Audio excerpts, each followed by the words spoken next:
কুর্মী সমাজ কি আসলে আদিবাসী? কারণ তারা বলছে 1913 সালের গেজেট দেখুন, আবার কেউ বলছে 1931 সালের জনগণনা দেখুন।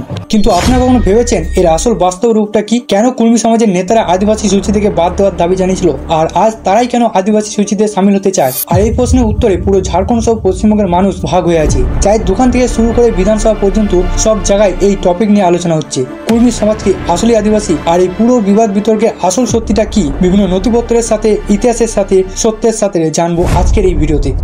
সবার প্রথমেই জানবো ইতিহাসের ব্যাপারে, কেননা ইতিহাস যদি না জানেন বা বোঝেন তাহলে এভাবেই লড়তে থাকবেন। আর লড়াই করে কি হবে? ঠিক যেমন মণিপুরে দুই জাতির মধ্যে লড়াই পুরো রাজ্য জ্বলে উঠেছিল।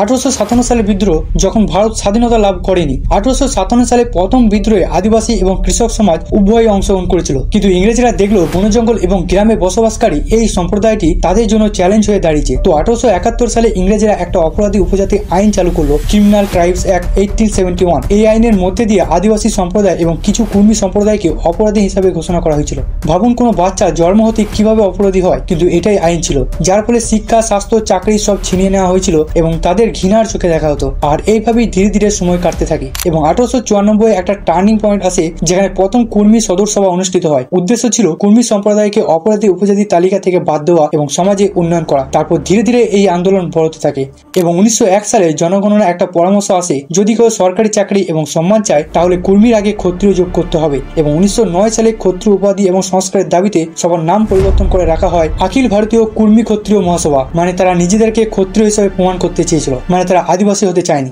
ধীরে ধীরে কুর্মী লোক নামের আগে পেটেল, চৌধুরী, সিং উপাধি লাগাতে থাকে, যেমন বাবুরাম সিং কুর্মী, বাবু গেন্দরলাল প্যাটেল, চৌধুরী শিবনন্দন সিং ইত্যাদি, যাতে তাদের স্ট্যাটাস সমাজে হাই থাকে। অর্থাৎ সেই সময় তারা আদিবাসী হওয়ার কোনো আগ্রহী ছিল না, সবাই নিজেদেরকে উঁচু জাতি হিসেবে মর্যাদা চাইছিল। এরপর আরো এক 1919 সালে সম্মেলন হয়, কোলাপুর সম্মেলন, যেখানে জাতিগত মর্যাদা এবং হিন্দু ঐক্যের জন্য ছত্রপতি শিবাজী মহারাজ সামিল হয়। আর সেখানেও কুর্মী জাতি নিজেদেরকে ক্ষত্রিয় বংশধর বলে আত্মপরিচয় দিতে শুরু করে। আর এটা তো আমরা বুঝতে পারলাম, কিন্তু এরপর এলো 1929 থেকে 1931 সালের মোড়, যেখানে 1929 সালে মোজাপুরে একটা সম্মেলন হয়। যেই সম্মেলনে কুর্মী সমাজের নেতারা স্পষ্টভাবে সেন্সাস অফিসারদের অনুরোধ করেছিল যে তাদের যেন কুর্মী ক্ষত্রিয় হিসেবে লেখা হয়। আর তারপর 1931 এর জনগণনা একটা রিপোর্ট পাবলিক হয়, যেখানে কুর্মী হিন্দু ক্ষত্রিয় হিসেবে নিবন্ধিত করা হয় এবং তারপরই 24টি উপজাতির তালিকা থেকে বাদ দেওয়া হয়। অর্থাৎ 1931 এর পর থেকে আজ পর্যন্ত কোনো উপজাতির তালিকায় তারা স্থান পায়নি। 1951, 1961, 1971, 1981, 1991, 2001 এবং 2011 কোনো জনগণনা সূচিতে তাদের নাম আসেনি,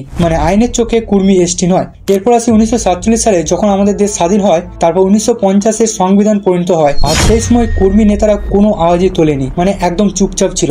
না তারা 1951-এর জনগণনাতে, না 1961-এর জনগণনাতে, না 1971 গণনায় কখনোই তারা আদিবাসীর দরজা ডিমান্ড করেনি। মানে আদিবাসী হওয়ার কোনো আগ্রহী তাদের ছিল না, তারা চাইছিল উঁচু জাতির মর্যাদা নিতে, কারণ তখনও ভারতের সংরক্ষণ ব্যবস্থা সঠিকভাবে বাস্তবায়িত হয়নি। এরপর যখনই ধীরে ধীরে উপজাতি সম্প্রদায় সংরক্ষণ এবং সরকারি সুযোগ সুবিধা পেতে শুরু করলো, তখনই কুর্মী সম্প্রদায়ের মধ্যে এই দাবি আবার জেগে ওঠে। কিন্তু টিআরআই আর সরকারি রিপোর্ট কি বলছে চলুন সেটাও জেনে নিই। 2004 সালে যখন ঝাড়খণ্ড সরকার সুপারিশ পাঠায়, যেখানে বলা হয় কুর্মী সমাজকে আদিবাসী সূচিতে সামিল করানোর জন্য, কিন্তু টিআরআই অর্থাৎ ট্রাইবালস রিসার্চ ইনস্টিটিউট স্পষ্ট জানিয়ে দেয় কুর্মী আদিবাসী নয়, তারা ওবিসি। তাদের তুলনা কুর্মী এবং অন্যান্য কৃষিজীবী জাতির সাথে করা যায়। আর 2015 কেন্দ্র সরকারও এই কথা বলে সুপারিশটি প্রত্যাখ্যান করে দেয়। কিন্তু এই বিবাদের বর্তমান অবস্থা ঠিক কেমন? আজ গোটা ঝাড়খণ্ড সহ পশ্চিমবঙ্গ এই বিষয়টি সবচেয়ে বড় বিতর্কে পরিণত হয়েছে। কুর্মী সমাজ বলছে আমাদের পুরনো গেজেট এবং এক দেখে আমাদের আদিবাসী বিবেচনা করা উচিত, আর অন্যদিকে আদিবাসী সম্প্রদায় বলছে যখন তাদের সুযোগ ছিল তখন উপজাতি সম্প্রদায় ছেড়ে ক্ষত্রিয় রাস্তা বেছে নিয়েছিল, আবার এখন কেন তারা পেছনের দিকে তাকাচ্ছে?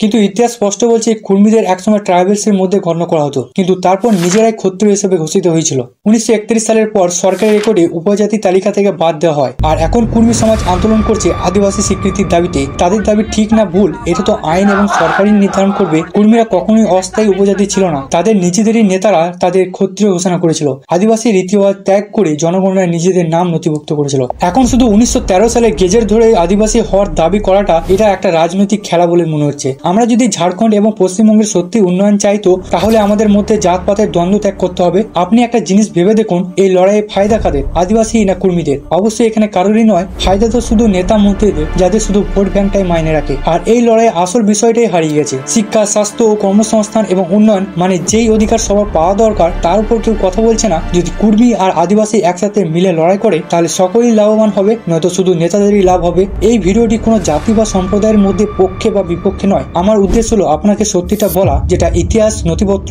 আইনে লেখা আছে। ভিডিওটি ভালো লাগলে লাইক, শেয়ার অ্যান্ড সাবস্ক্রাইব করে দেবেন। ধন্যবাদ।